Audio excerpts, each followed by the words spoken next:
Hello students, कैसे हो बेटा?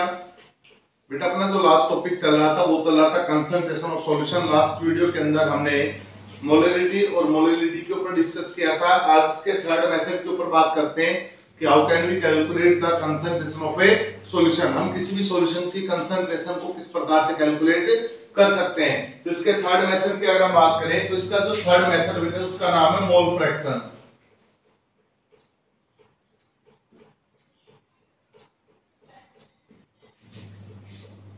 कंसंट्रेशन कैलकुलेट करने का जो आपका थर्ड मेथड आता है बेटा, उस थर्ड मेथड का नाम क्या है? Mole fraction. देखिएगा बेटा क्या होता है आपका मोल फ्रैक्शन। मोल का तो मतलब मोल होता है बेटा, ये एक मेजरिंग यूनिट है। और फ्रैक्शन मतलब क्या होता है बेटा? एक रेशियो होता है, एक अनुपात होता है। यानी कि आपके पास दो या दो से अधिक कंपोनेंट गिवन है तो उन कंपोनेंट के मोल का जो रेशियो होगा बेटा वो आपका क्या कहलाएगा? मोल फ्रैक्शन कहलाएगा। तो वो रेशियो कैसे कैलकुलेट किया जाएगा उसके ऊपर हम डिस्कस करते हैं बेटा। तो देखिएगा मोल फ्रैक्शन क्या बोल रहा है बेटा, it is the ratio of moles of one component to total moles of solution. क्या होता है बेटा मोल फ्रैक्शन? मोल फ्रैक्शन एक रेशियो होता है बेटा। मोल फ्रैक्शन क्या होता है? एक रेशियो होता है। किसका रेशियो होता है? एक कंपोनेंट के मोल का सॉल्यूशन के टोटल मोल के साथ। यानी कि हमारे पास यहाँ पर जो रेशियो होगा वो किस किस का होगा? जिस कंपोनेंट का हमें मोल निकालना है उस कंपोनेंट के मोल का सॉल्यूशन के टोटल मोल के साथ जो रेशियो होगा वो आपका क्या कहलाएगा बेटा? मोल फ्रैक्शन कहलाएगा। क्या कहलाएगा बेटा? वो आपका मोल फ्रैक्शन कहलाएगा। दोबारा से सुन लो बेटा, मोल फ्रैक्शन क्या होता है? एक रेशियो होता है। किस किस का रेशियो होता है बेटा? ये एक कंपोनेंट के मोल का। ये एक कंपोनेंट कौन सा कंपोनेंट है बेटा? जिसका मोल फ्रैक्शन हमें निकालना है ये वो कंपोनेंट। मान लो आपके पास चार कंपोनेंट है, ए बी सी और डी।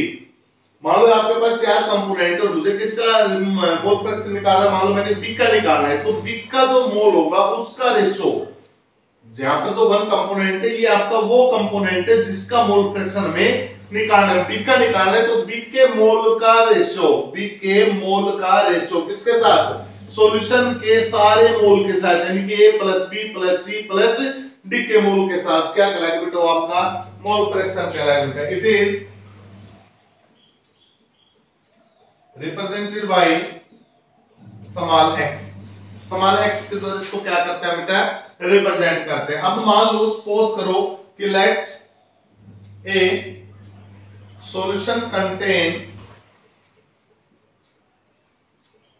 टू कंपोनेंट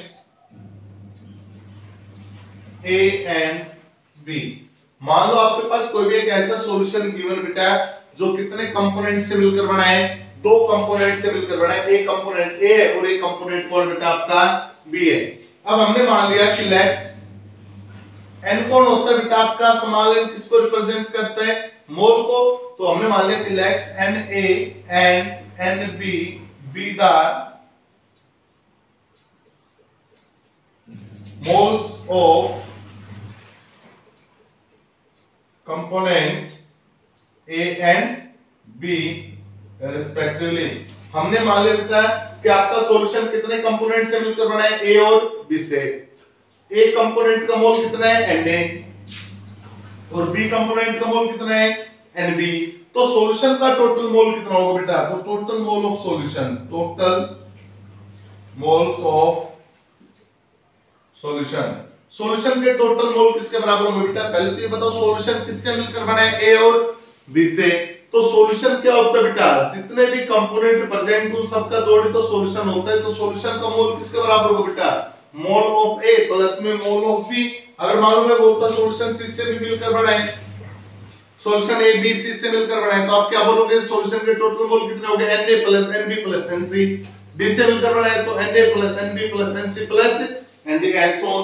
तो टोटल मोल कितने होंगे बेटा सॉल्यूशन के? सॉल्यूशन दो कंपोनेंट से मिलकर बना है A और B से, तो A का मोल प्लस में B का मोल। ये सॉल्यूशन के टोटल मोल आ गए बेटा। अब हमें सॉल्यूशन के टोटल मोल नहीं निकालने, मैंने क्या निकालना बेटा? मोल फ्रैक्शन निकालना है। तो मोल फ्रैक्शन का फार्मूला क्या बोल रहे हैं कि जिसका मोल फ्रैक्शन निकालना उसके मोल को तो ऊपर रखो और उस मोल को डिवाइड कर दो किससे बेटा, सॉल्यूशन के टोटल मोल से। सॉल्यूशन का टोटल मोल कितना है आपका, ए और बी का Na प्लस Nb। अब जिसका मोल फ्रैक्शन निकालना है उसका कैलकुलेट कर लो बेटा। तो यहां पर मैंने लिखा मोल fraction of component A component का मोल फ्रैक्शन निकालो बेटा। मोल फ्रैक्शन किसके द्वारा रिप्रेजेंट होता है, x के द्वारा। किसका निकाल रहा हूं, एक का, तो इसकी रिप्रेजेंटेशन क्या बन जाएगी बेटा, xa। xa का मतलब क्या हो गया, x का मतलब हो गया मोल फ्रैक्शन और a का मतलब कंपोनेंट आपका।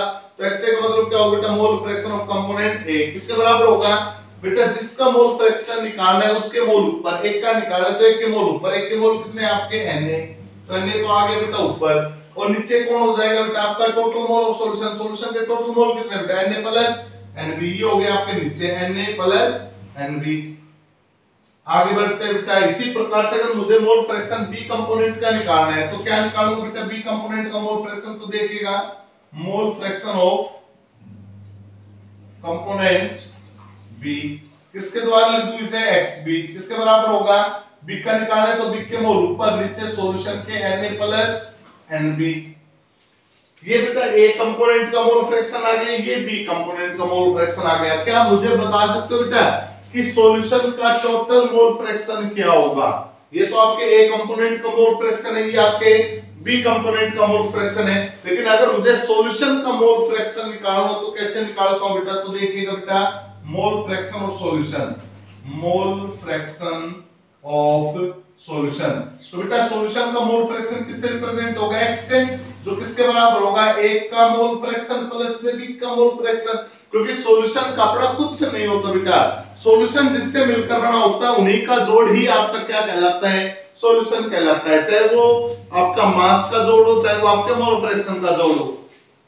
तो एक का मोल फ्रैक्शन कितना है बेटा, ये रहा, बी का मोल फ्रैक्शन ये रहा, इनकी वैल्यू यहां पर पुट कर दो बेटा। तो किसका मोल फ्रैक्शन आ जाएगा आपके सॉल्यूशन का मोल फ्रैक्शन। तो x किसके बराबर हो गया, x x की वैल्यू कितनी है बेटा, ये आपकी Na अपॉन क्या होगा बेटा, Na plus Nb plus xb की वैल्यू कितनी है बेटा, xb की वैल्यू ये रही Nb upon Na plus Nb। बेटा एलसीएम लेकर सोल्व करो। जब यहां से एलसीएम लोगे तो आपका x क्या बनेगा बेटा, एलसीएम बन गया बेटा आपका Na प्लस Nb। ऊपर क्या बना बेटा आपका, ये बना Na प्लस Nb। इससे ये क्या हो गया, कैंसिल। तो इसका मतलब x किसके बराबर आ गया बेटा, 1 के बराबर। और 1 का मतलब क्या है, सॉरी x का कौन है बेटा आपका, सॉल्यूशन का मोल फ्रैक्शन। तो हम क्या बोल सकते हैं बेटा कि जो आपका सॉल्यूशन होगा उस सॉल्यूशन का मोल फ्रैक्शन हमेशा कितना होगा, 1। चाहे सॉल्यूशन बेटा आपके 2 कंपोनेंट से मिलकर बना हो, चाहे 100 कंपोनेंट से मिलकर बना हो, सॉल्यूशन का मोल फ्रैक्शन हमेशा कितना आएगा बेटा आपका, 1 आएगा। अगर मान लो आपसे बोले क्या मोल फ्रैक्शन n टर्म तक निकालो, तो आपके पास n कंपोनेंट गिवन होंगे।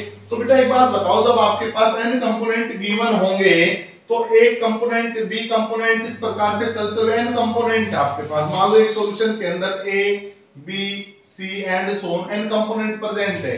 n का तो पता नहीं कितने कंपोनेंट प्रेजेंट है। अगर मुझे एक का कंपोनेंट का मोल फ्रैक्शन निकालना है तो पहले तो क्या करेंगे, इनके मोल मानेंगे। तो एक का मोल कितना होगा, Na, b का मोल Nb, C का मोल Nc and so on, n का मोल क्या हो जाएगा, Nn। क्लियर है। अब एक का मोल फ्रैक्शन निकालना है तो क्या करेंगे, Na अपॉन नीचे कौन हो जाएगा बेटा, Na plus Nb plus Nc and so on. इसी प्रकार से प्लस में बेटा दूसरे का जोड़ देंगे, Nb upon Na plus Nb and so on.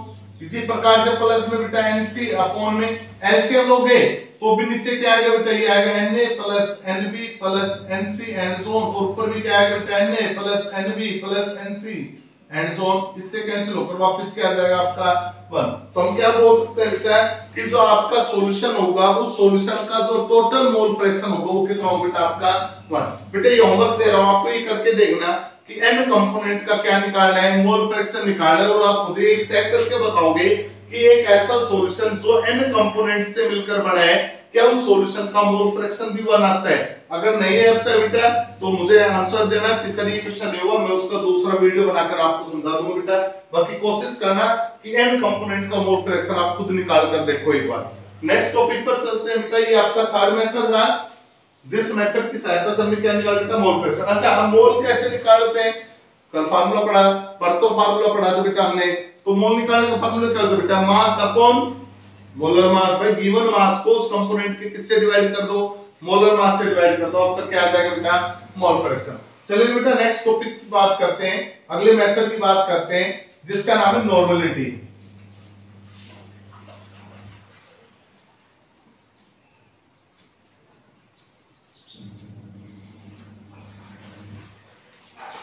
Next बात करते हैं बेटा जिसका नाम है normality.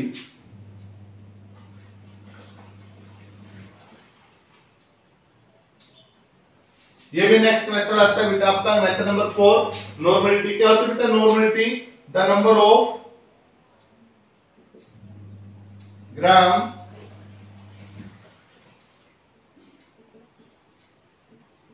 Equivalent solute dissolved per liter of solution। बेटा हमने अब तक क्या पढ़ा है कि कितने मोल सोल्यूट के, कितने मोल सोल्यूट के 1 लीटर सॉल्यूशन में क्या कर रखे हैं, डिसोल्व कर रखे हैं, वो क्या कहलाती है बेटा, आपकी मोलरिटी कहलाती है। लेकिन अब यहाँ पर हम बात करते हैं नॉर्मलिटी की बेटा। तो नॉर्मलिटी के अंदर क्या आ गया बेटा, आपका ग्राम इक्विवेलेंट आ गया। क्या आ गया बेटा आपकी बार, आपका ग्राम इक्विवेलेंट सोल्यूट आ गया। ये भी आपकी मेजरिंग यूनिट बेटा कि कितने gram equivalent solute 1 litre solution में क्या कर रखे हैं, डिसोल्व कर रखे, उसकी क्या कहलाएगी बेटा, नॉर्मलिटी कहलाएगी। तो बेटा फार्मूला बनाओ पहले से, नॉर्मलिटी के आधार पर, डेफिनेशन के आधार पर आपकी नॉर्मलिटी क्या बन जाएगी बेटा, ये बन जाएगी आपकी ग्राम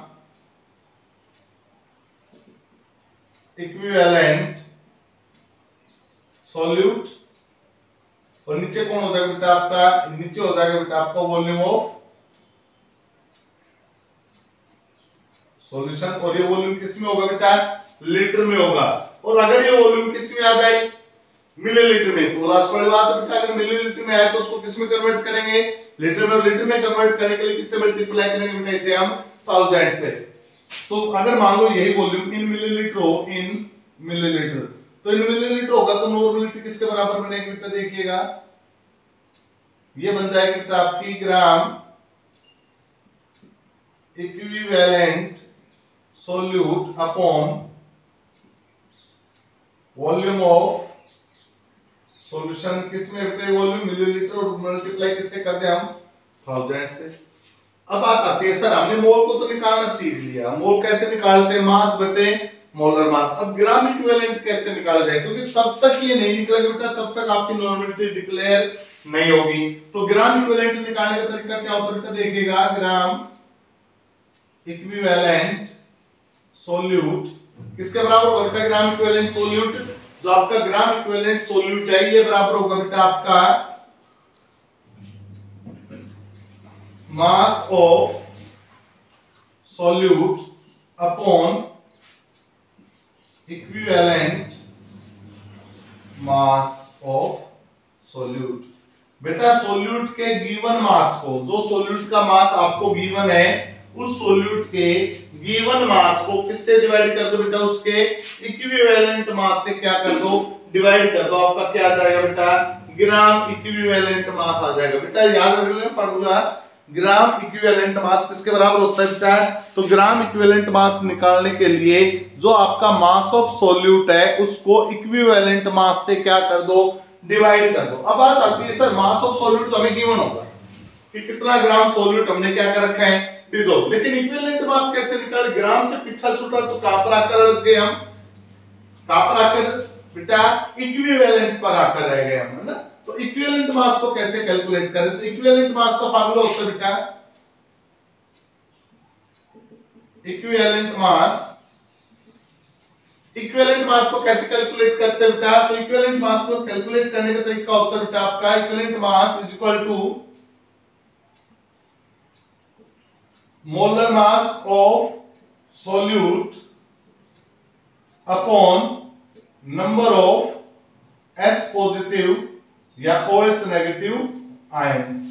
बेटा आपके पास जो सोल्यूट होता है वो सोल्यूट कितनी मात्रा में H पॉजिटिव या OH नेगेटिव आयन को लिबरेट आउट कर सकता है या ले सकता है या दे सकता है, उसके आधार पर हम किसको कैलकुलेट करते हैं, इक्विवेलेंट मास को। मान लो हमने NaOH का इक्विवेलेंट मास कैलकुलेट करना है, किसका कैलकुलेट करना है बेटा, NaOH का मास कैलकुलेट करना है। और कौन सा मास कैलकुलेट करना है बेटा, इसका हमें इक्विवेलेंट मास कैलकुलेट करना है।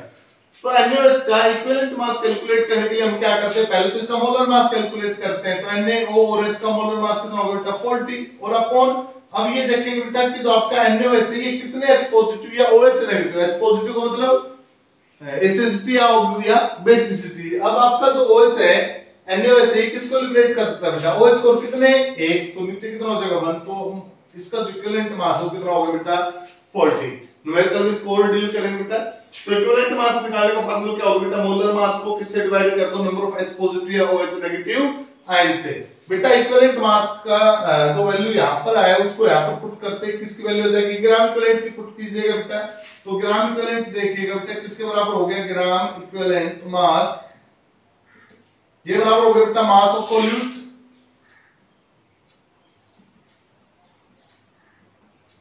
अपॉन, नीचे इक्विवेलेंट के स्थान पर कौन आ गया बेटा आपका molar mass, molar mass of solute, mm का मतलब मोलर मास। और बेटा इक्विवेलेंट के स्थान पर मोलर मास, तो नीचे कौन है H पॉजिटिव H नेगेटिव, वो कहां चले जाएंगे आपके ऊपर, तो इनटू में H पॉजिटिव और OH नेगेटिव, और इनटू में बेटा जो आपका वॉल्यूम था वो किसमें चल रहा था, सॉरी यहां तक की बात समझ में आई बेटा। तो ग्राम इक्विवेलेंट का फार्मूला क्या आ गया, ग्राम इक्विवेलेंट हो गया मास ऑफ सॉल्यूट, ये दे बेटा हमने मास ऑफ सॉल्यूट, नीचे कौन हो गया इक्विवेलेंट मास, इक्विवेलेंट का मास क्या होता है बेटा मोलर मास, ये हो गया, नीचे आता है H पॉजिटिव H नेगेटिव, वो कहां चले गए बेटा आपके ऊपर आ गए बेटा वो आपके। अब ग्राम इक्विवेलेंट की वैल्यू बेटा यहां पर लाकर पुट कर दो, क्या आ जाएगी आपकी नॉर्मलिटी।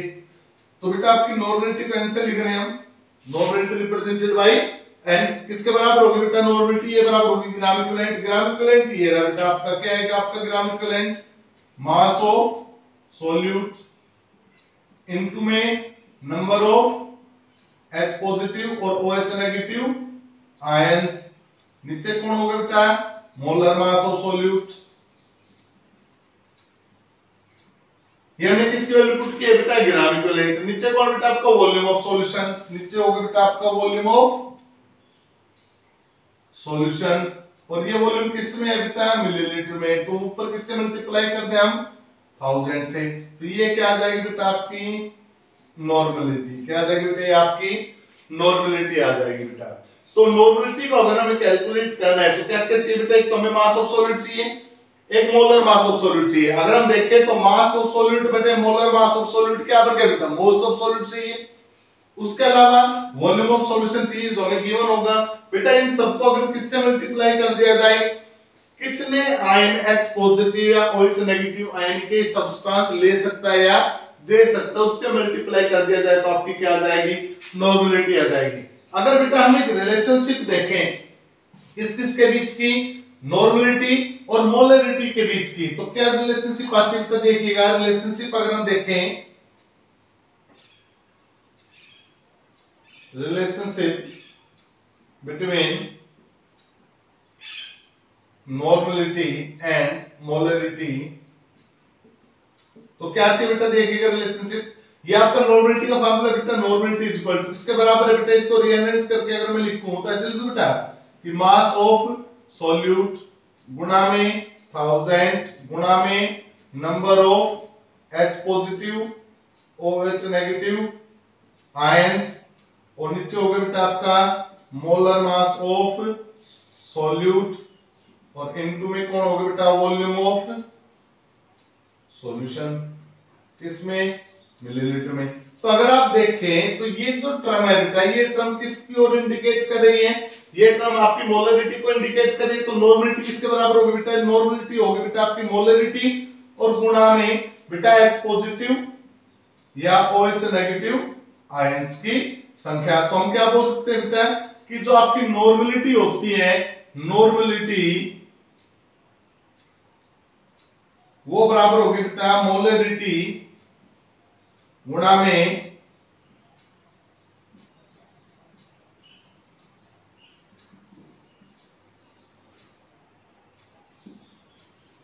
जो आपकी नॉर्मलिटी हो बेटा, अगर मैं मोलरिटी को एसिडिटी और बेसिसिटी से मल्टीप्लाई कर दूं तो आपकी क्या आ जाएगी बेटा, नॉर्मलिटी निकल कर आ जाएगी। जैसे हमने यहाँ पर बोला बेटा कि मान लो आपके पास HCl है, तो HCl है तो इसकी बेसिसिटी कितनी होगी बेटा, H पॉजिटिव, यानी कि कितनी होगी बेटा, 1 होगी। भाई कितना H पॉजिटिव दे सकता है बेटा, ये 1 H पॉजिटिव दे सकता है, तो इसकी बेसिसिटी कितनी होगी बेटा, 1 पॉजिटिव। अगर मान लो बेटा मैं यहाँ पर बात करूं कि CH3COOH है, तो ये भी कितना दे सकता है, 1 दे सकते हैं। तो एसिडिटी और बेसिसिटी यहां से कैलकुलेट की जाएगी बेटा कि जो आपका सब्सटेंस है ये कितना H पॉजिटिव और नेगेटिव ले सकता है या दे सकता है, उसकी क्या कहलाएगी बेटा, एसिडिटी और बेसिसिटी।